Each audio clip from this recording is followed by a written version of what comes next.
Okay, so we have to do a little history here, and I'll try to be brief, but it gets confusing. Um, we're reading the book of Joshua, and where we are in Joshua takes place at about 1400 BC, 1400 years before the birth of Christ. The history that's happening in Isaiah takes place about 700 years later. And then, of course, 700 or so years after Isaiah, you have the birth of Christ. So there's a 700-year gap between Joshua and most of the events we're reading about in Isaiah and Isaiah's time and the time of Christ. Isaiah starts to prophesy about the Messiah. Tomorrow, we get the famous prophecy, "Behold, a virgin shall conceive, and he shall be called Emmanuel," the great prophecy of Christmas. But to understand what that comes out of, you have to understand the historical situation. By the time we're in the time of Joshua, the people of God have invaded Palestine, Canaan, and are establishing themselves in the Holy Land. For several hundred years after Joshua, the people of Israel will be ruled by judges, kind of a loose federation. Eventually, they become a kingdom, and they God finds for them kings, and the kings are the first three kings: Saul, David, and Solomon, and they're a unified state, so to speak. But then there's a split, and this would be after Solomon. And Solomon comes toward the end of the 10th century, so around 900 or so years before the birth of Christ. Israel splits, and I'll show you a map, and this will help. Israel was united at one point, but then you have two kingdoms. The kingdom of Israel proper, which is known as Samaria, because that's its capital, also known as Ephraim or Ephraim, named after one of the tribes that lived in the northern part, and then the kingdom of Judah, the southern part of the people of God. The capital of Judah is Jerusalem, where the temple is. By the time of Isaiah, you have a line of kings ruling in Judah who trace their ancestry back to David, and a different line of kings in Israel. Isaiah comes along, and he is touched by the ember in the temple. And the angel says, "You will be a prophet of God, and you will speak the truth of God." And Isaiah starts to talk about how badly the Jews of both the northern kingdom of Israel and the southern kingdom of Judah are disobeying Yahweh, their God, God the Father.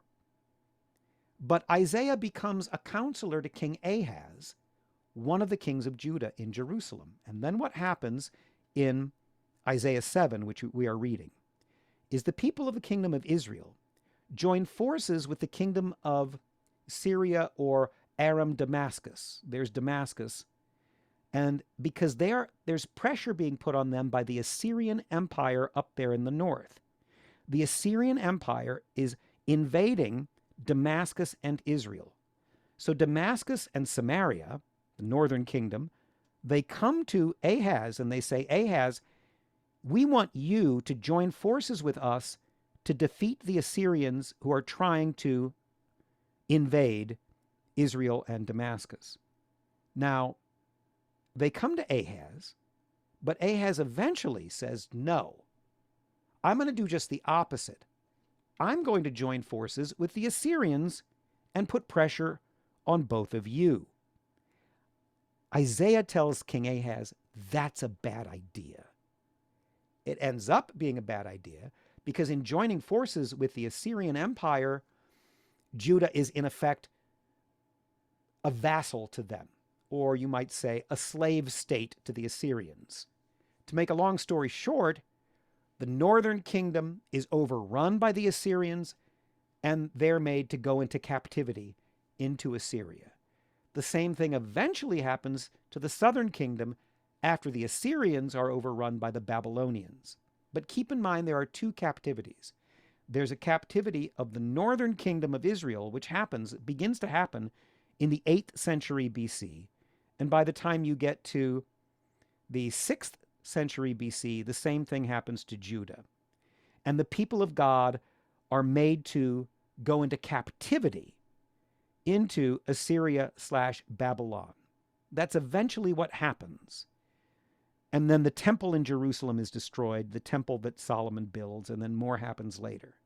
The thing to keep in mind about what we're reading now, around 734 BC, is Isaiah tries to talk Ahaz, the king of Judea, who's established in Jerusalem, and he's trying to talk him out of putting his faith into the pagans of Assyria.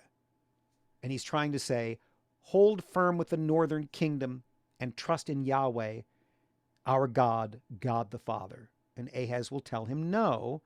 And that's when the messianic prophecies begin, where Isaiah tries to rouse the faith of Ahaz, and it doesn't work. So we'll see more about that tomorrow. The only thing I'm going to say about the reading from Paul in 1 Timothy 6, 1 and 2, Paul takes it for granted that slavery is how things are run. And he tells the slaves, if your master/owner becomes a Christian, even though he's your brother in Christ and is the same as you in the eyes of Jesus, don't use that as an excuse not to obey him. Now, that's shocking and disturbing to us because we fully understand that it's wrong for one person to own another. But Paul's point becomes, you're working for God, not for your master. If this is the way society is set up, don't look for your redemption in society. Look for your redemption through what you're doing for God. That's kind of what Isaiah is saying to Ahaz. He's saying, don't look to a political solution with the northern kingdom with the Assyrians. Trust in God. Now, of course, these days we understand that sometimes a political solution can be part of what we do for God, but we tend to put too much emphasis on that. So it's shocking to us that Paul seems to be admonishing Christian slaves to obey their Christian masters and not to rebel. We would say there's kind of a meta-narrative here. The meta-narrative is there shouldn't be slavery at all. We have recognized that more fully than Paul did in his time. But look at what Paul's saying, and don't be just shocked. We talked about this yesterday, or Friday, maybe it was. And that is, this is the way, within the social construct of his day, he's still preaching a radical Christianity, which is, yes, you and your master are brothers in Christ, but the work you're doing for him is, in effect, work that you're doing for God. So he's still preaching a kind of radical equality. It's just not a social equality. It's more of an equality that transcends politics and society. Isaiah ends up saying the same thing. Now, that's a lot to try to take in today. It's the best I could do being here in fairyland with the sun shining on me from behind. It will at least set the stage for everything else that starts to happen in the book of Isaiah. If you're confused, tell me how confused you are. Here's your assignment. If you've watched this far in the video, kids, tell me whether or not you understand what I'm talking about. That's your assignment. You can fill in by looking this stuff up on Wikipedia, but I mean, I tried my best in 10 minutes or so to give you an overview of the history of those days.